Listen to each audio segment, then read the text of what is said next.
All right, welcome everybody. We're gonna give it a couple minutes here, or maybe a minute or so for the Zoom technology to count the number of folks that are trying to log in. So I'm Steve Shoney. I'm the city manager for the city of Upper Arlington. I'll be kicking us off here. So please be patient with us for a minute or two while we let everybody log in and make sure we've got given everybody a chance to get logged in here.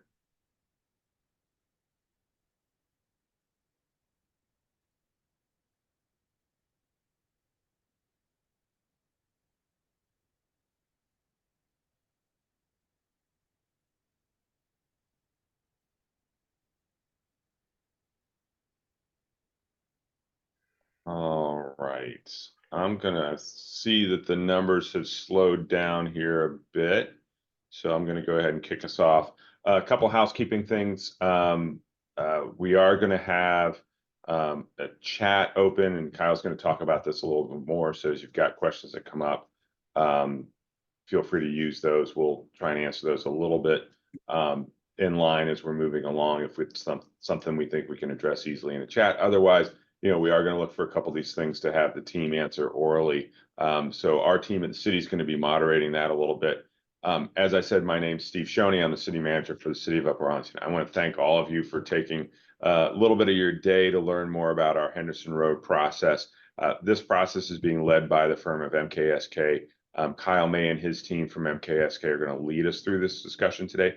We got a lot of information we're going to throw at you pretty quickly.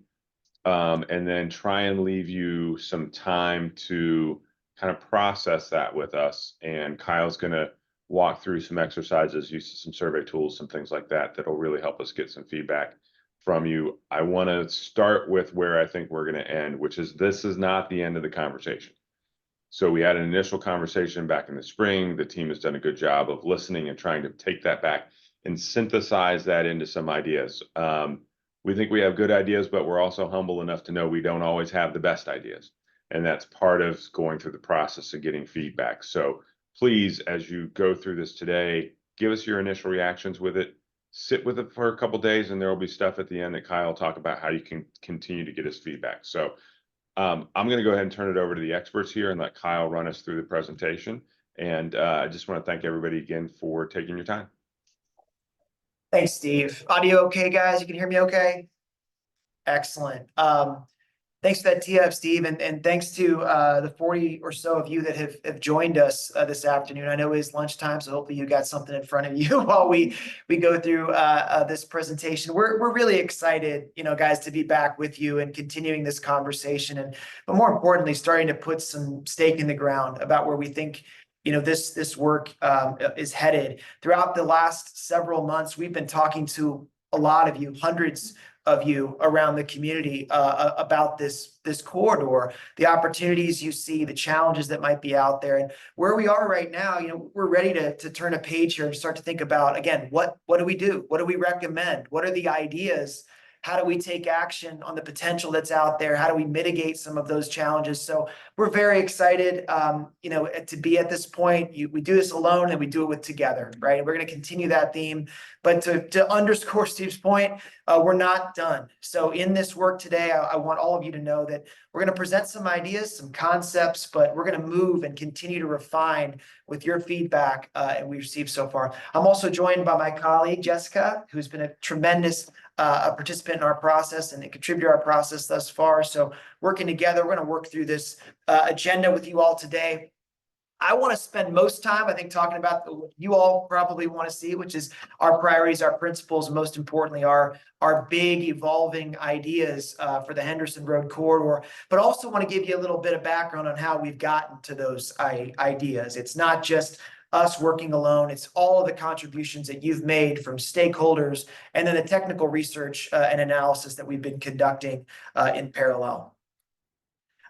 Steve mentioned our team. We have MKSK here that has been facilitating the process, but we're joined by our very capable partners, Burgess and Niple on the transportation and utilities planning side, and then Jones Architectural character looking at Jones Group looking at architectural character as we get deeper into the visioning effort here in the early part of the fall. And you all, as the public, as contributors here, you're at the top of this process. Ultimately, as we seek to adopt this work, you'll be the arbiters of what's right, what works, and what the priorities really are.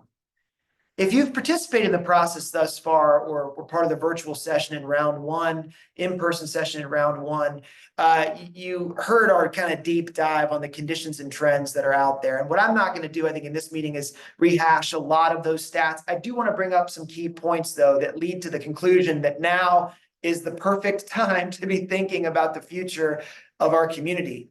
Of this corridor. There is a lot that's happening right now. But as we work through this, there's some key outcomes that we're after. One, Upper Arlington has done a tremendous job in the last 20 years about having big conversations and not shrinking back from those. There's a lot of change that's happening regionally. There's a lot of change that's happening in our community. Having these conversations are fundamental. We want to bring some clarity, some connection, I think better understanding coming from, well, what do those trends really mean for our community? And out of all of that, start to think about what this bold vision looks like. So you don't do planning to make places worse, right? It's an inherently optimistic endeavor. And what we're trying to do through this work is couple your ideas, your vision with the realities of the place, the realities of the market, and that big deal of ambition of what we can get done, clear objectives. And then ultimately, we're going to be talking a little bit about here today, what are the actions, the investments, the projects, policies, programs that we need to invest in to realize that vision?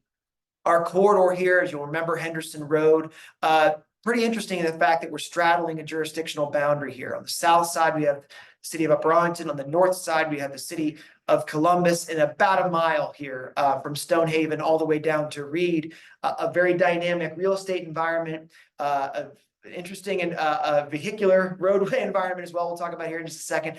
But ultimately, we talk about land use. There's just a lot going on in this aerial that you see in front of you right now. So a lot that we have to bring in to study, to understand, a lot of feedback from you all. Again, not going to go point by point on our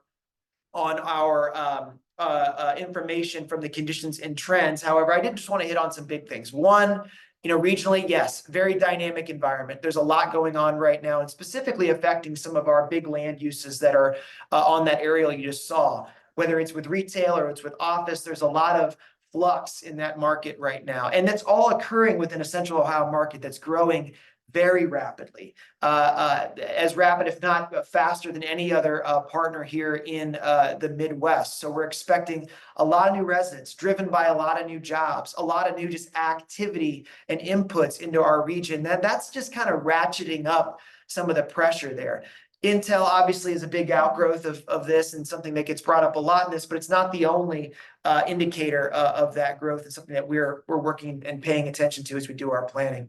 As we think and zoom in on our district, though, remember, this is one of the last major business districts where we've not had this significant, refined, focused planning effort, thinking about what the future might be. We're also sitting at the nexus of a number of regional efforts that have an overlap, whether that's the Link Us planning effort, whether that's the Columbus Zone In overhaul as well. All of this work kind of overlaps right here on this jurisdictional boundary between Columbus and Upper Arlington. Is important to consider. Large retail footprint, but apples to apples, a little underperforming compared to other parts, even within our own community. We have a lot of office, and that office is very critical for us as a community when we think about fiscal sustainability as well.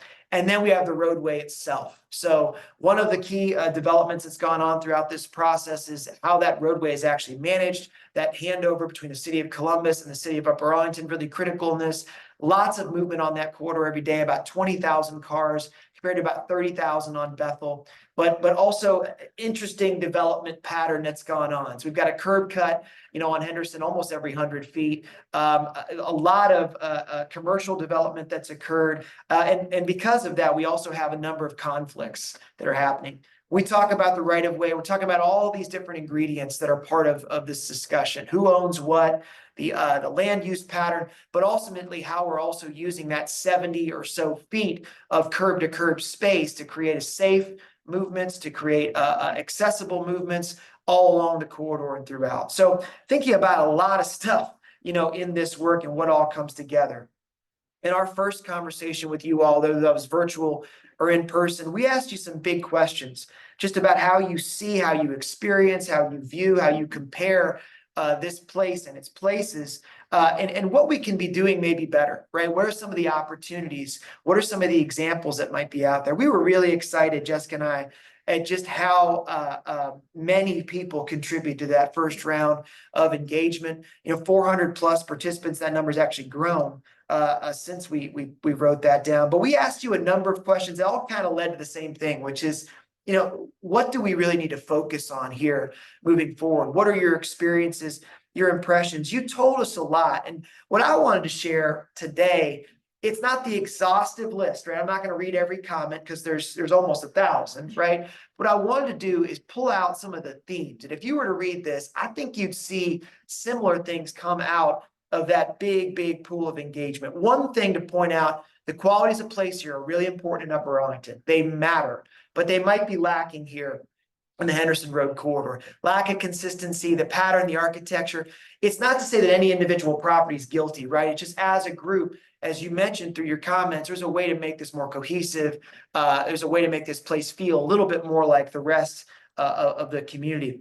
Another piece that couples onto this, there's some market processes that are playing out here, and they might not all be good. When we think about the land use pattern that's out here, along our corridor, whether it has to do with retail, office, or whatever, the key point is that these aren't self-correcting processes. And by the way, we're not the only ones dealing with this, whether it's within our region or nationally. These are things that are being imposed upon us, but there's stuff that we got to pay attention to. You made that clear.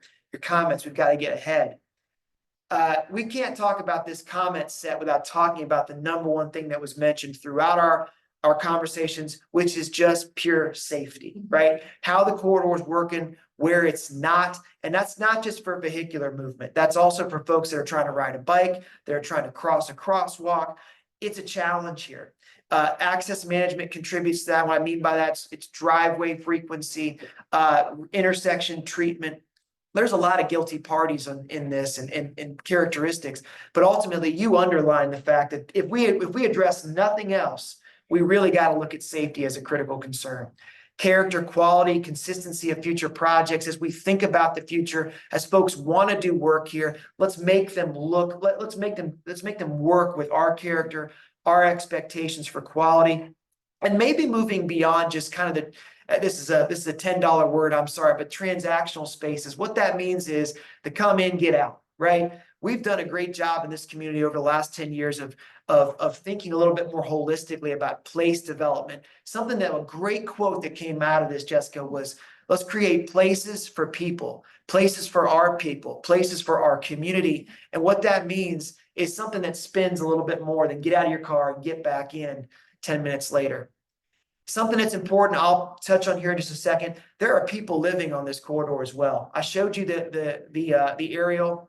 We've got about 250 housing units that are part of our southern planning area, but about 1,000 if you zoomed out to include the city of Columbus as well. These residents, those neighborhoods are important. They're part of our community. They also have some older housing stock. So we want to make sure that this unique housing stock is part of our future as well, that these residents are stitched in to any recommendations that are part of a word I just used, stitched. That stitching also is critical between our partner to the north, the city of Columbus. What happens there, we look at. What happens over here, they look at, right? It's a shared corridor. So we need to be aware of what's going on, understanding we can't control those outcomes, but we can be partners. We can be advocates for good work. You told us a lot about how those projects affect us and vice versa, and ought we not be a partner or at least an advisor. Last thing I'll say, this is a gateway to our community. As we drive in, that corner is important. There's an opportunity here to state, who Upper Arlington is at the Northern Gateway and what that means. And, a lot of different concepts here on what that means to be a gateway. I think Jessica in the comment pool, but ultimately folks said we can do a little bit better job of welcoming folks into Upper Arlington from the north into the south. And then I said last one, I forgot about this one, redevelopment.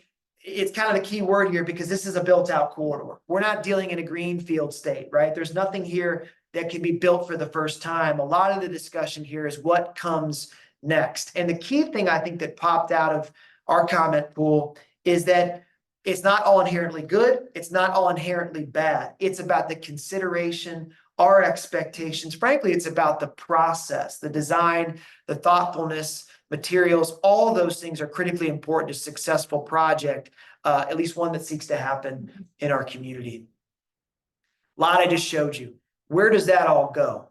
It doesn't just go into a spreadsheet. It goes into our thinking. It goes into our thought process. It feeds our planning work that we've done since we last met with you all. These priorities are so critical, but we have to funnel these priorities, guys, into this idea of levels of control. What are the things that we can do as a community, as a city, unilaterally? Where do we have some influence? And where do we just need to be advisors or advocates for good things to happen? You told us a lot about your priorities. I have no great way of showing this other than just to show you the soup. Here's all the words, all the great words you shared. They kind of break down into qualities. They talk about spaces. They talk about places, big words like safety, destination development, design for families, scale, long-term, livable, sustainable, all these big words you shared with us. Our next step in a process like this is to try to take these sentiments, these priorities, and pull them into something that's leading for us. Big verbs, principle statements that help us to then think through, okay, well, what are the actions that are going to support your principles for the future of this corridor? Things like enhancing the right-of-way, starting with safety, being more connected, planning for the corridor for all users, inspiring great projects, knowing that we're probably not going to be the ones that are putting the shovel in the ground, but how do we make sure that shovel goes in the right spot? Building on past investments. You've got infrastructure here. You've got economic productivity here that's so critical to our fiscal outcomes as a community. We've got to build on that, integrate and leverage regional opportunities. Keyword in there, leverage, making sure that what's happening regionally is wind in our sail, not wind at our front. And then lastly, I already mentioned this, how do we generate places for people that through considerate site planning, development, and architecture, all those things together create vibrant, productive, and ultimately beautiful places here in Upper Arlington. But to do that, you can't just shout this into the wind. Steve could go out there in the middle of Henderson and just scream these principles. You're not going to get anything out of it, right? We need actual actions to back this up, projects, policies, programs. So what's the big idea? Some of these things are going to be transformational, meaning they're big ticket items, but when they're done, you're going to see them. You're going to experience them. You're going to drive through them. You're going to play in them, whatever they are. They're going to elevate the function, the viability, the livability of this corridor. They might mitigate some of the trends that are out there, push the conversation. All these ideas are important for us to consider, and we've got to take action. I mentioned these three spheres: control, influence, advocate. A great plan has actions in all three of these categories. And if you think about our corridor, where those things lay out, it's a little bit like this. In a month or so, we're going to control that corridor, right? What can we do there? The transformative projects we can invest in as a community to improve on things like safety, aesthetics, design, access, whatever that might be. That's an area where as a community we can invest. Influence. We don't do development, but we set the rules for development, right? How do we set good direction, stoke the market, cultivate relationships that lead to just tremendous projects for our community that are community supported? And on that north side of the right-of-way with our partners in the city of Columbus, how do we advocate for great catalytic projects that are going to help us, right? How do we help to course correct if things might move in a wrong direction? How do we become partners? All of those things are important to consider, and they're projects that we're considering in this idea of, so, okay, Kyle, shut up. What's the big idea? Let me throw some stuff at you. We're not done, okay? I'll reiterate what Steve said we're doing, but we have to test something, right? Let's start to test some concepts here about how we address the priorities that you've stated thus far. I got three big ones. I got three small ones. And I want to walk through a little bit of the conversation that's led to these. I want to build on some of your priorities. And when we leave off today, I want to leave you with the link to a survey. And I want you to be brutally honest with me, with Jessica. We can take it. What's your reaction to these things? Too big, too small, too in between, whatever that might be. We need you to test them. Control, influence, advocate. I think you'll see these themes, guys, come up as we start to talk about them. So let's dive into the first one. Working titles, the Henderson Boulevard. Number one, we've got to address our safety issue. Between 18 and 22, 139 crashes on this corridor. We're not even talking about a mile here. That's a lot of crashes, guys. Limited access control, 38 curb cuts in that three-quarter of a mile. one every 100 feet.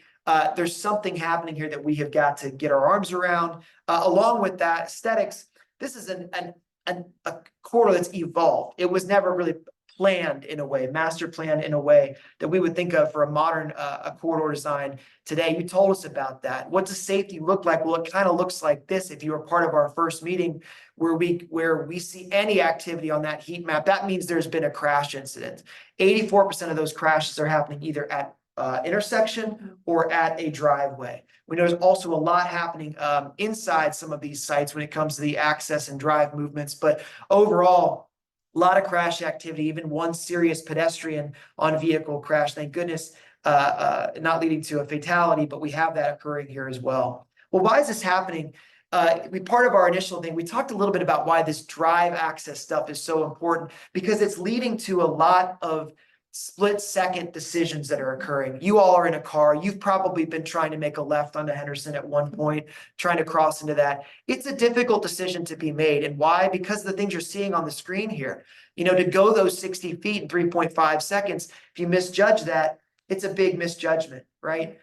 So what we want to get our arms around is how do we start to mitigate the core friction point that we're seeing here? And you're looking at that core friction point right now. Well, I'm going to test something here with the Henderson Boulevard. It's not the only way that we can correct this, but it's a step, a pretty bold step in a direction as we think about the future of here. First thing to start to introduce is how do we think about maintaining access, number one, having some continuous flow, but also starting to remove some of the most severe crash potential that's out there.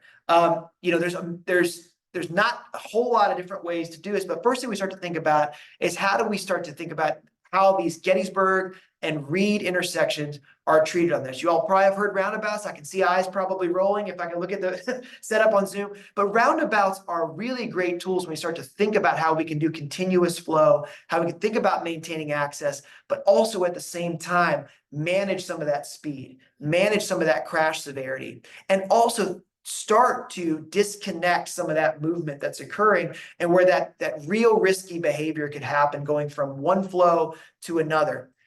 Also in the middle of this road, starting to think about early addressing some of the aesthetic concerns that you all talked about. Planted medians are a great way to do that. It's not the only step that we can take, but introducing some of this management on each side of here with this barbell, if you will, you start to open up some of the right of way for different activity. And not just aesthetic activity or vehicular activity, also thinking about what happens here for other users of the corridor, multi-use trail, better crosswalk visibility, some right-in management, but allowing those vehicles to be very aware of the pedestrian cycling movement that might also be happening adjacent to the corridor. All this critical while also thinking about elevating the aesthetics of the area as well. We've kind of taken a real tight view here looking at that Gettysburg to Reed intersection, but we think it's a great place to demonstrate some of the advantages here of this treatment. Street trees are important, right? There's only 4 on our entire corridor right now, from all the way west to all the way east. That ain't enough. That's not Upper Arlington, right? Street trees have myriad benefits, but we think the opportunity here and just to elevating the aesthetics there are countless. And then last but not least, thinking about the identity, the gateway components, what we can be doing with some of this infrastructure, again, that we seek to control. What does that mean? Banners, signage, gateway, public art, all these things, not the end of the equation here, not the most important thing, but something that we can be thinking about as we think about future treatments. And you might say, okay, well, Kyle, what does that get us? What's the on-the-ground effect, of this? And looking at our corridor today, well, it's pretty transformed by these set of investments. We see a lot that's in this image, not least of which the median and its treatment. You see the movement of people, you see that separation of traffic. A big ticket item here, we see the buried utilities, we see crosswalk treatments, planted median lighting, all of which are missing today on the corridor, but all of which could contribute to a lot of what you talked about when you talked about the vision for the future of Henderson Road. And by the way, investments that also help to set the table for the next round of investment outside of this right-of-way in the land use and real estate concern. To talk about the real estate stuff, some other big ideas that are really more in this influence category. Let's talk about the Northern Gateway and Live Work neighborhood. Working titles, again, working titles. Why are we bothering?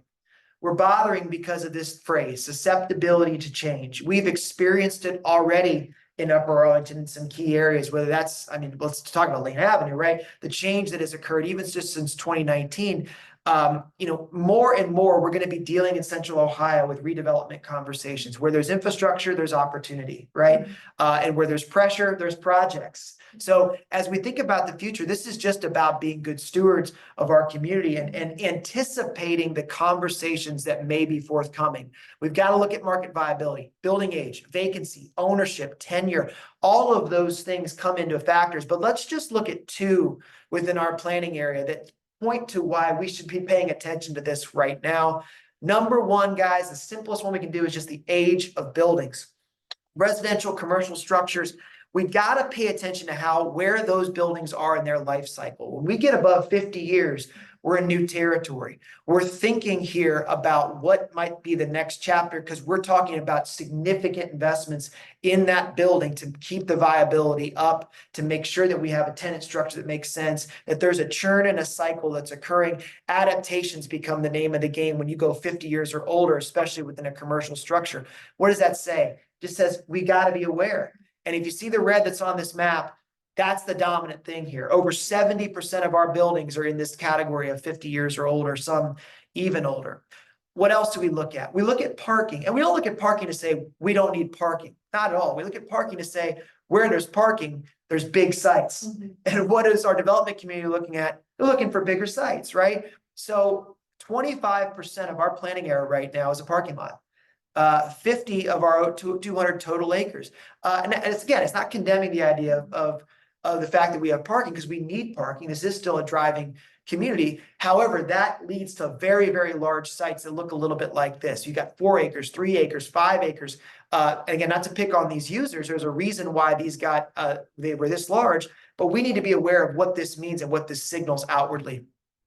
So as we think about the Northern Gateway, one of the things that we're trying to do here is also use the tools that are in place. And one of the big things that we notice getting into this, frankly, Chad, I think that helps us a lot as a team is some of the hard work has really been done by this community already. The planned mixed use district, which is already on the books here on the east side of the corridor, the planned mixed office, which we'll talk about here in a second. Really what we're in the process of now, not so much about developing policy, but about developing the right signals out to the market to say what we may be interested in as a community. And you guys told us a lot about what the next chapter might look like. You talked about character. You talked about use. You talked about destination development, moving past, again, $10 word, but transactional, great dynamic mixed spaces that just scream Upper Arlington and where we want to be. But a key word in all this is walkable. Yeah. Spaces, places for people. What does it start to look like on a screen? We think about the Northern Gateway, and we just start with images. And with our survey, we'll be there too. Thinking about places that are authentically UA, places for people to live. They're lively, high quality. They're active street life, and that street is not just about vehicular movement, but it's got all that interaction that you've experienced, no doubt, in other places in Central Ohio. You gave us a lot of those examples, but it's also able to learn from recent development that's occurred in our region or even in our community, respond in a proactive way to that. It's green. Ultimately, it's a place for people. That Northern Gateway is a lively, active, authentic place for UA. And on the other side of our corridor, the live-work neighborhood. These workers, the 500 or so that are here, are really important to the fiscal sustainability of our community. It's really critical for Upper Arlington to maintain its office stock, to keep investing in this stock, to make this a strong place for its residents moving forward. The income tax structure in Ohio, it behooves us, right? But how do we continue to evolve that to be the best in class, to be that class A, to be the thing that we need it to be? And it's not so different than what we're talking about on the other side. Just maybe a little more healthy emphasis on this side about what those office environments and larger macro environments can look like and how they start to merge some of these goals together. Again, Chad, leveraging that planned mixed office district that's here, we've got some entitlements that are on the books. Well, how do we activate those entitlements? How do we draw connections between great assets that are there, like the Northwest Park, Trail Connect, whatever that might be? There's more that can happen here. We talk about top office space connected to parks. A really big deal for us, thoughtful site planning. It's like Legos that connect to other Legos, right? Not little toys that have no relationship to the other one, right? It's about things that work together, that can inspire, that can build, that can have complementary uses, that ultimately work. And it's a community, and it can be a community for all ages here in Upper Arlington.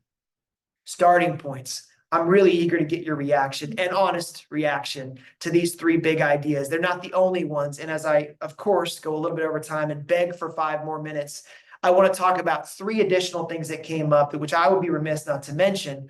One, you talked a lot about trail connections. How do we better connect this corridor to our neighborhoods, to regional investments? We have 200 miles of regional greenway here in Central Ohio. Should link us past in November, plan for an additional 100 that could crisscross this region. Plugging into that means plugging into that network regionally. It's a huge advantage that we have. And we also talked about with the Henderson Boulevard idea, maybe it's that 10-foot multi-use trail pathway as part of this as well, which can help connect to the east, an existing trail, and out into the west as well.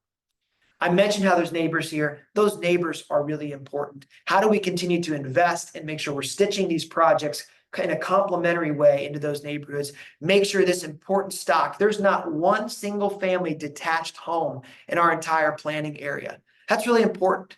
That pocket of missing middle is what we call it: housing, duplex, triplex, quad, small multifamily. It creates a really important pocket of affordability here. One that's about $400,000 less than the median overall price for Upper Arlington entry-level housing. That's important. That's important to our community, but it's more than 60 years old. So we got to make sure this pocket of affordability remains with us here in the future. Those 250 housing units are critical players in that. This is kind of what it looks like here.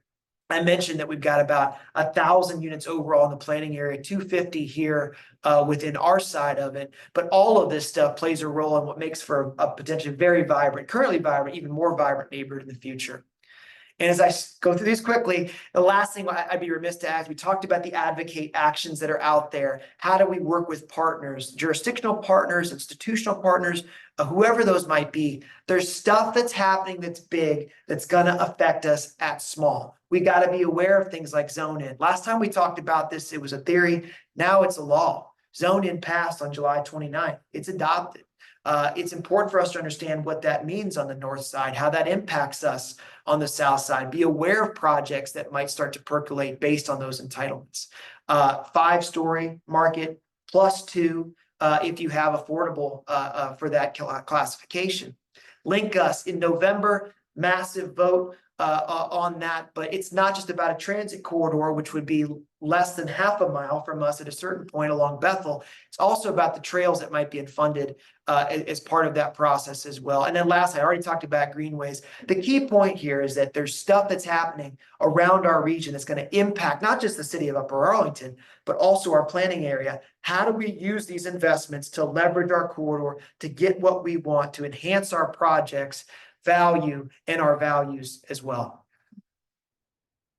See that mapped out there. I showed you this map in round 1, but I'm not kidding when I say it's close. Bethel Road, the Durker multi-use path connects up directly to what would be a planned transit stop on Bethel with the Northwest a BRT route, and then all the other myriad trails that are part of that as well.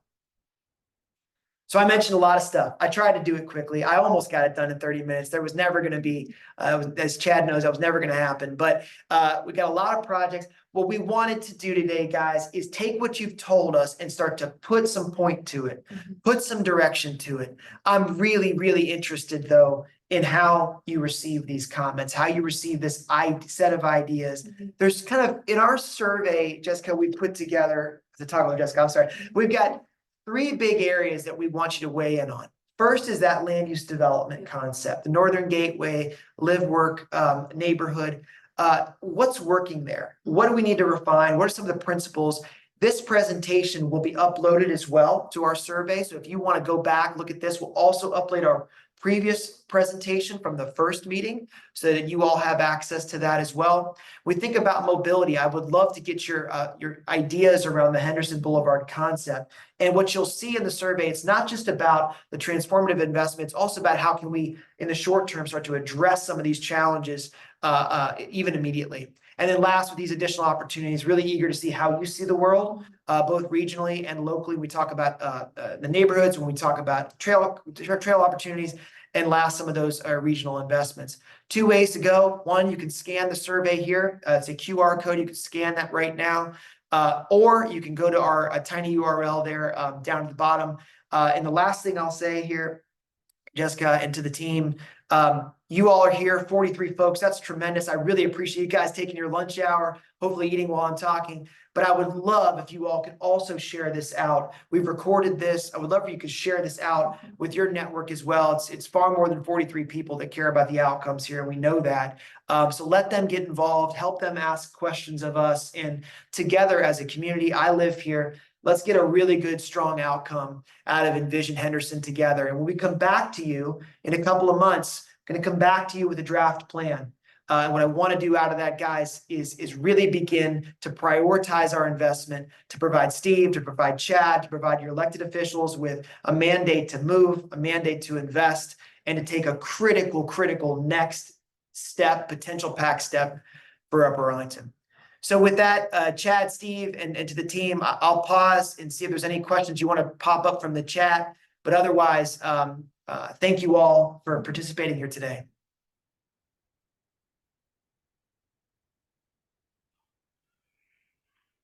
Thank you so much, Kyle. We got some great comments in the chat box. If you think of questions later on, feel free to reach out to the city team and make sure you share that survey link. We'd love to hear more from you. Thank you.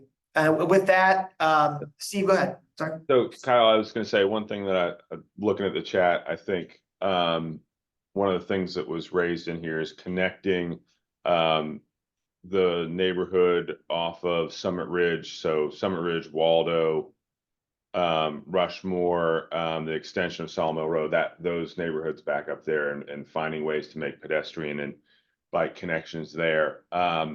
So that is at some level, not at some level. It is outside the scope of the work that MKSK is doing. It's something that we're paying attention to. It's hard. It's going to be hard for us to do, very practically speaking. There's elevation changes. You've got Slate Run going through there, and the city doesn't have control of the road there. That is a good portion of that is controlled by Perry Township and the county, and it's narrow. So it's something we're going to take a look at, and we're going to try and work on. For those of you who live in the area, I think one of the biggest things is, get your neighbors together and talk about it. And as you know, folks who live along that stretch, actually on Henderson Road, talk to them about it too, because did a quick count. As we were sitting here talking, I saw this coming up in the chat, 9 or 10 property owners that we would have to work with to get the right of way, to get the property that would allow us to put that sidewalk in. Sidewalks seem like a simple thing. I will tell you, they are among the most controversial things that we talk to people about. And so it's something we will try and work on, but I always like being honest with folks, and it will be a challenge to accomplish. We understand the benefits of it. We understand the why. The how is going to be something that's really hard.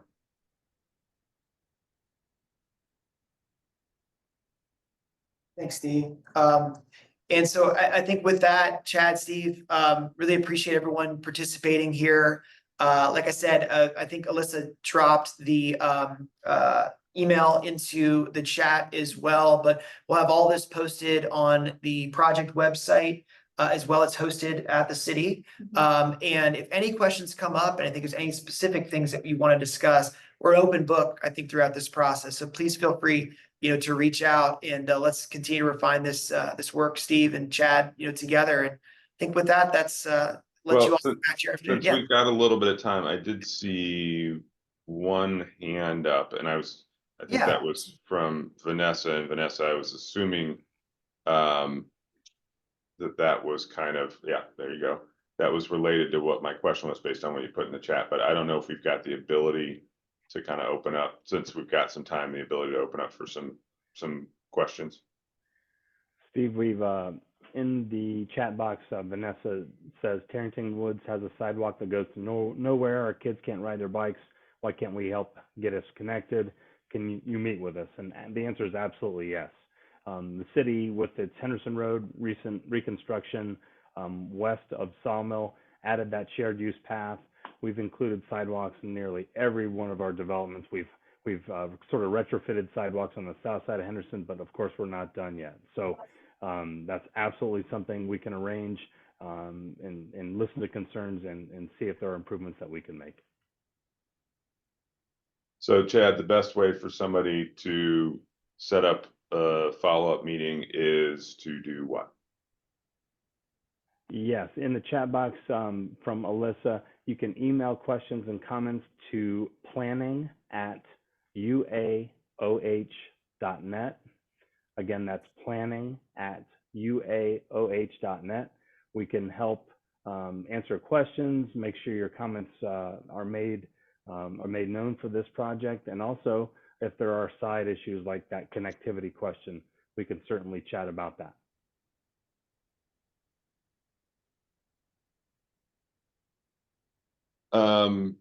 Just looking through the comments. Connecting Arlington Centre Drive and Concord Village to relieve some of the Henderson traffic.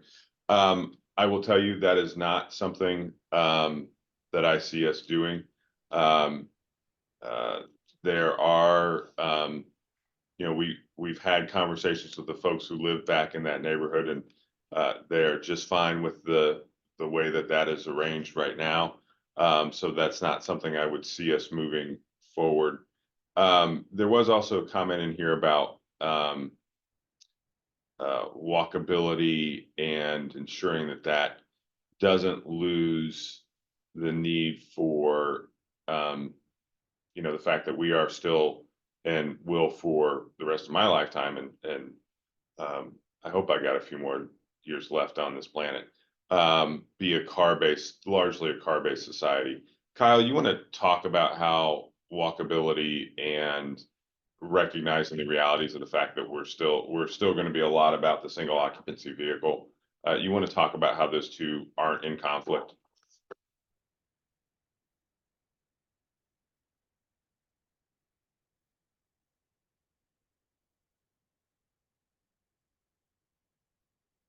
Kyle, you're muted.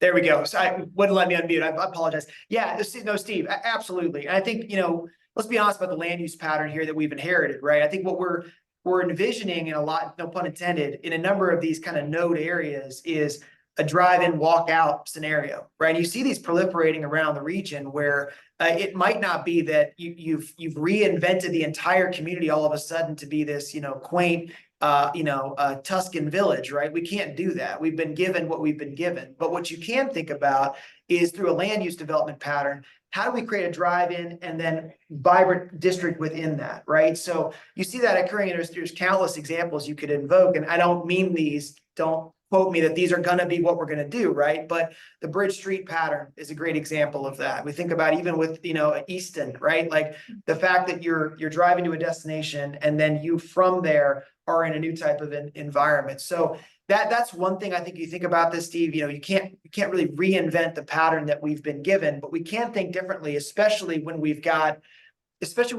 spaces that are big enough to accommodate projects that could facilitate that, right? I think that's part of the reason we talk about the susceptibility to change. We look at, some of the lot sizes that are here, and frankly, try to get ahead of where the market might be on some of the projects that might be proposed to us. So important to think about, Steve, but also be real about, the community we're in right now. Another question that came up that I think maybe you hit it, but it's one that I think is always good to talk about whenever you bring up roundabouts and crosswalks. How do you get across the street when there's a roundabout?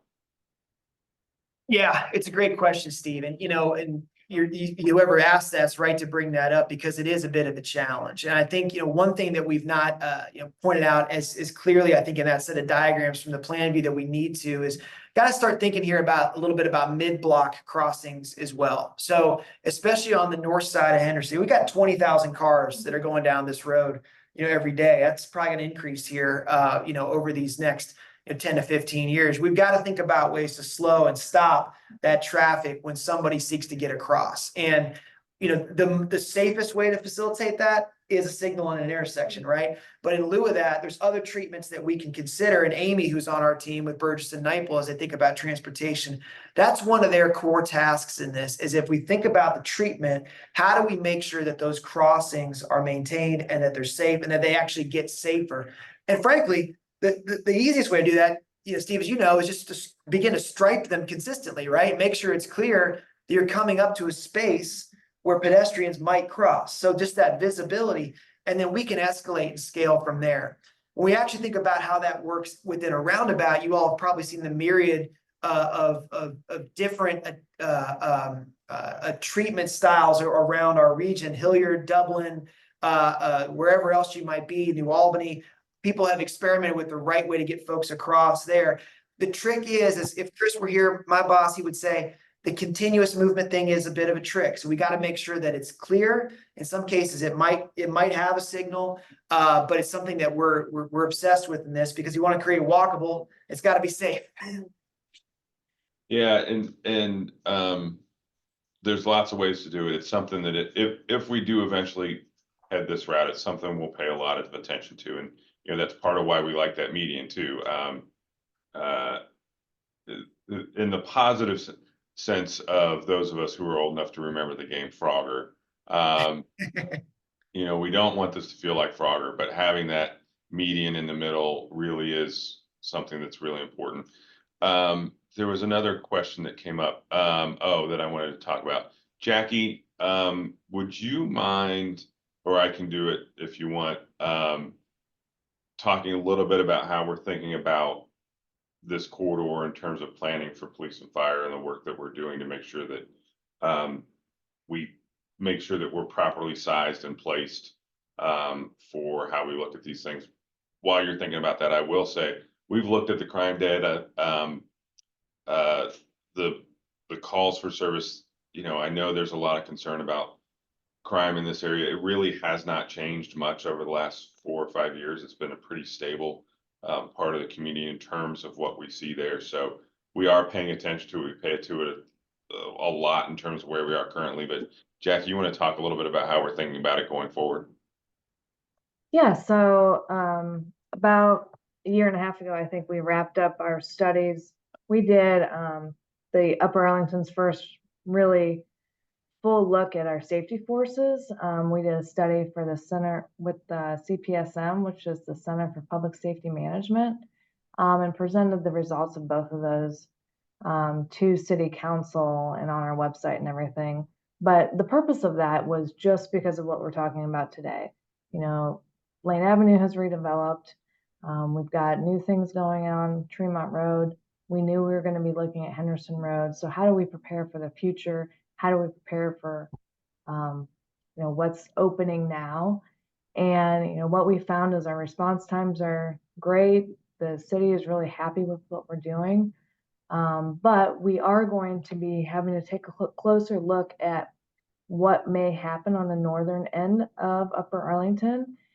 We used to have a fire station up there on Coach Road. The city still owns that, but it's no longer an active fire station.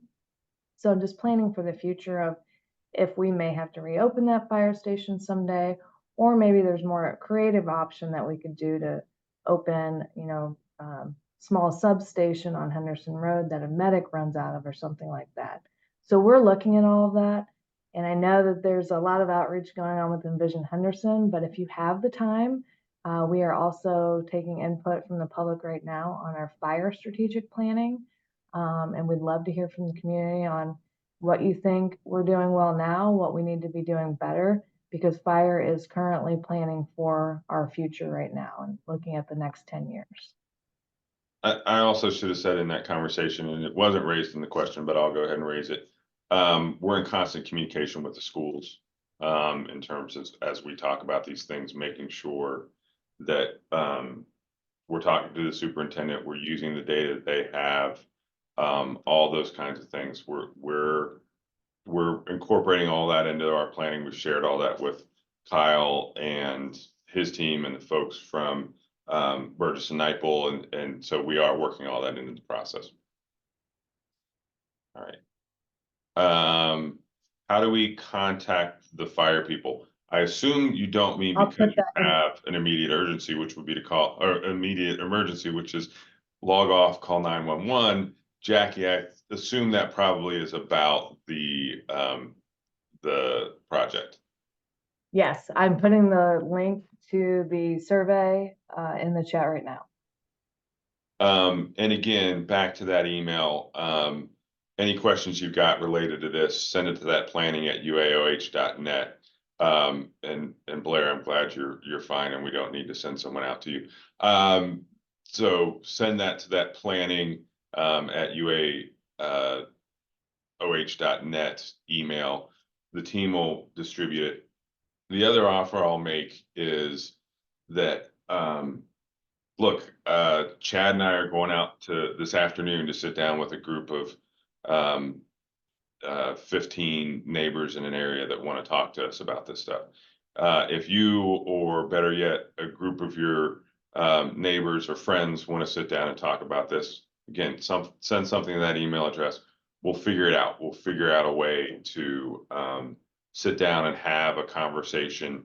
And I like doing that. We like doing that because sometimes that's a little richer than doing this in a big public meeting where we've got 40 people, and it's certainly a little bit richer conversation than doing it over Zoom. Okay, I think we've covered most of the big stuff in the chat. I'm going to talk really slowly for about a minute, and then I'm going to turn it back over to Kyle to wrap up. Going once, going twice. Okay, Vanessa, if we didn't see an email, or if you don't get a response from us before Monday next week, just let us know. Steve, we got it. I got it. All right, Kyle, wrap us up.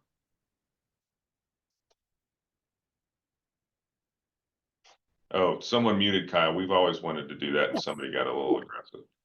You got me, finally. Somebody shut me up.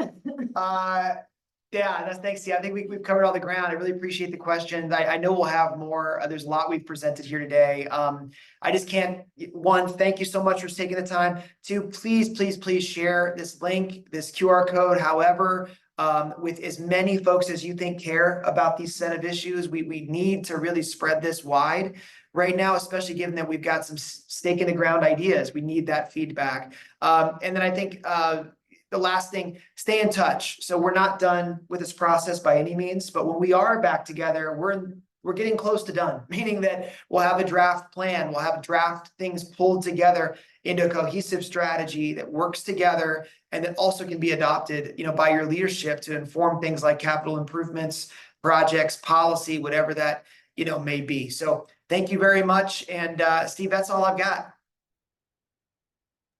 All right, thanks everybody. One last question. When should folks look for the next meeting?